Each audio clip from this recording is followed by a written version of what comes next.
everyone! Today we are going to tackle Chapter 5. I am Maria Cassandra Camille de la Cruz, Bid 4A, your today's reporter.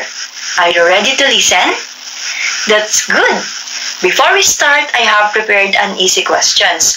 All you have to do is to answer them. Here are the questions. Are you living a good life? Are you happy with your life? How do we know if we are living a good life? Thank you in advance for answering those questions. Later on, we will see the connection of those questions in our today's discussion. Okay, do you know Aristotle? According to Aristotle, there is an end of all the actions that we perform which we desire for itself. Ayon kay Aristotle ay mayroong hangganan ang mga ginagawa natin, ang mga gusto natin para sa sarili natin. Ano kaya ang ibig niyang sabihin? Have you ever heard the word eudaimonia? Eudaimonia refers to happiness. According to him, the best life is one of excellent human activity. For him, if we are living our best life, it means we are doing the excellent human activity. And for Aristotle, the good of each species is theologically immanent to that species. A person's nature as a human being provides him with guidance with respect to how he should live his life. A fundamental fact of human nature is the existence of individual human beings, each with his own rational mind and free will. Bakit kaya of all species, why are humans the only species capable of achieving eudaimonia? It is because of this called Aristotle's notion of tripartite soul. Tripartite soul illustrates a nested hierarchy of the functions and activities of the soul. Look at the picture. There are 3 degrees such as nutritive degree, sensitive degree, and rational degree. Plants, animals, and humans are different souls that also have similarities. Nutritive degree for the plants, which is growth, nutrition, and reproduction. This is considered as a non-rational. Even though the souls have those characteristics, it is considered for the plants only because plants can be classified to the next degree, which is sensitive degree. Sensitive degree includes locomotion and perception for animals. Why? May kakayahan ang mga hayop na gumalaw at magpalipat-lipat ng pwesto, at sila rin ay may mga isip. Iyan ang pagkakaiba ng mga hayop sa tao. Ang mga hayop ay nakakapag-isip, ngunit hindi sa paraan tulad ng mga tao. And that's the reason kung bakit humans are the only soul in rational degree. That includes theoretical and practical. Humans can think rationally. Alam ng mga tao ang tama sa mali, dapat sa hindi. Humans can think critically, and they know how to be practical in terms of decision making. That is why eudaimonia uniquely human. Unique to humans for its unique human function, and it is achieved only through a rational directed life. Kaya natin mag-isip sa paraang rational, hindi ba? One's own life is the only life that a person has to live. Do you agree? Hindi naman buhay ni Pedro ang buhay ni Juan, hindi ba? Tayo ay nabubuhay dahil buhay natin to. Your life is your life. You cannot live someone else's life. Aristotle's eudaimonia is formally egoistic in that a person's normative reason for choosing particular actions stems from the idea that he must pursue his own good or flourishing. Because self-interest is flourishing, the good in human conduct is connected to the self-interest of the acting person. This is also right. Dahil sa tuwing tayo ay pipili ng bagay na makakapagpasaya sa atin, it is because we are also interested in that thing. And basically, that thing can make us happy. Going back to the question earlier, are we living the good life? This question cannot be simply answered by yes or no. This question is inarguably one universal human concern. Everyone aims to lead a good life. Yet, what constitutes a happy and contented life varies from person to person. Unique background, experiences, social context, and even preferences make it difficult to subscribe to a unified standard on which to tease out the meaning of the good life.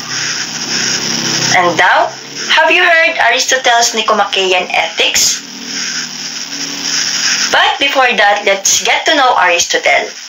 Aristotle was an ancient Greek philosopher, together with his teacher Plato, the most influential thinker in the history of Western civilization.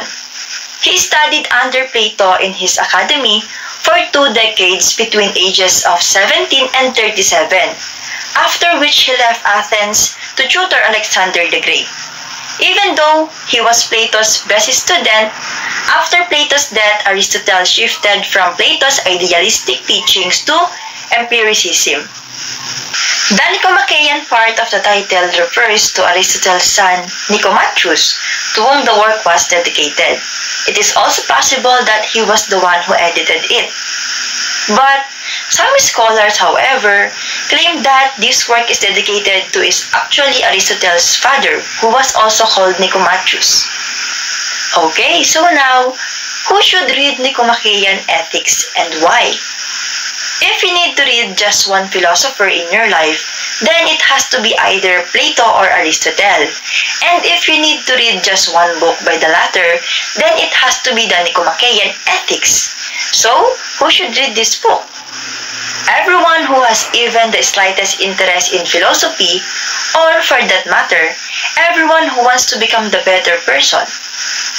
So sinasabi rito na lahat tayo ay maaaring maging tagapagbasa ng librong ito ni Aristotle. Everyone who wants to be a better person. At tayo yon. Nicomachean Ethics deals with the problem both Plato and Socrates were interested in, namely, how should men live their lives in the best possible manner? That's why Nicomachean Ethics not only explains what is good and why is it good, but also gives advice as to how one should live to consider his living here on earth good, respectable, and virtuous. Being good classified in many ways, like getting a college degree, pinaghirapan natin to eh. And then, traveling across the world. Meron ba rito na gustong libutin ang buong mundo? At kapag ba napuntahan nyo na yung mga desired places na gusto nyo, ay masasabi nyo na you have a good life. Next is pursuing a healthy and active lifestyle. Masarap sa feeling kapag tayo ay nakakakain ng healthy foods dahil alam natin kung ano ang epekto nito sa atin. Teka, parang hindi makarelate yung mga nakadorm dahil ginawa atang isang linggong pag-ibig ang dilata. Okay, next is succeeding in business venture. Kung kayo ay may family business or own business, masasabi nyo siguro na you have a good life, lalo na kung maganda ang takbo ng negosyo nyo. And then the last one is being a responsible parent. Fulfilling sa mga magulang kapag alam nilang nagagampanan nila ang mga duties and responsibilities nila at kapag alam nila na they give the life that their children deserve. Hindi po ba, Ma'am Gemma? But good can be classified into 2 different kinds. Instrumental good, that good in itself, and intrinsic good, which means ultimate good. Ito na raw yung pinaka. Kung sa tingin nyo ay good na yung may pera ka, nakapag-travel ka, at nakagraduate ka, ay meron pang mas higit sa mga iyan. At ito na nga ang ultimate good. Ang ultimate good ay mayroong 3 iba't ibang sektor. Pleasure, fame and honor, at wealth. Pleasure. Ito yung nararamdaman natin kapag may nagawa tayo na fulfilling para sa atin. Tulad ng makakain ng masasarap, makapag-travel kasi na-appreciate natin yung bagay na dati ay hindi natin afford o kaya. And even sex has a pleasure. At of course, kapag tayo ay nakapag-avail ng latest gadgets. Kaway-kaway sa mga naka-iPhone. And then next is honor and fame. Dito nakikilala ang mga tao at nare-recognize yung mga gawa mo. Just like the politicians. But mind you, hindi lahat ng politicians ay hangad ang makilala at maglingkod. Dahil karamihan ay gusto lamang ang mangurap. Last is wealth. Masasabi mo ba na masaya ka kapag mayaman ka? Yung totoo. Sino ba namang hindi? Hindi totoo yung money can't buy happiness. Dahil kapag wala kang pera, paano ka mabubuhay at sasaya? Pero, sa tingin nyo ba ay iyang mga yan ang talagang ultimate good? Hindi. Dahil para kay Aristotle, ultimate good is happiness. That is also known as eudaimonia because it is the ultimate end of human action. Basically, para kay Aristotle, kung hindi ka masaya, that means hindi pa yan ang ultimate end mo. Hindi lahat ng mayayaman ay tunay na masaya at hindi rin naman lahat ng mahihirap ay malungkot ang buhay. Minsan, para makita natin at maramdaman natin ang tunay na saya, is we need to learn how to be grateful for what we have. We have to be positive. Hindi sa MPAX. Kung hindi sa mga hamon natin sa buhay, sa kabila ng mga pagsubok na hinaharap natin. Tanungin nyo nga yung mga sarili nyo kung masaya ba kayo sa nangyayari sa buhay nyo? Dahil kung hindi, ay nako kapatid, hindi pa yan yung ultimate end ng buhay mo. Can you read this all together? 1, 2, 3. To live a good life is to live a happy life. Always keep that in mind. So now let us talk about the books of Nicomachean Ethics. And this is the book 1. Book 1 of Nicomachean Ethics.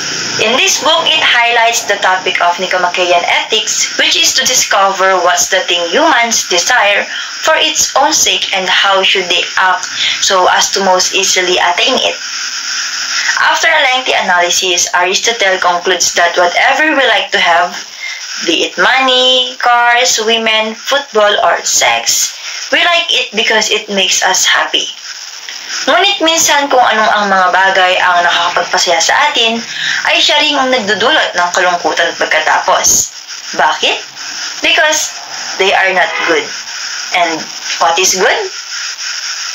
To quote Aristotle, for one swallow does not make a summer, nor does one day, and so too one day or a short time does not make a man blessed and happy. Aristotle used this analogy to illustrate that a brief period of good fortune or virtue does not define a person's overall happiness or virtue. To sum it up, for Aristotle, living a happy life indicates a good life. As long as you are genuinely happy, it means you are living the best life and you have reached your ultimate end as human being. Once again, Aristotle is the author of his work, Nicomachean Ethics. This book has 10 books that later on will be discussed by my groupmates. Again, the Nicomachean Ethics is Aristotle's best-known work on ethics and quite possibly the most influential book on the subject ever written. Thank you for listening and I hope you learned something new today.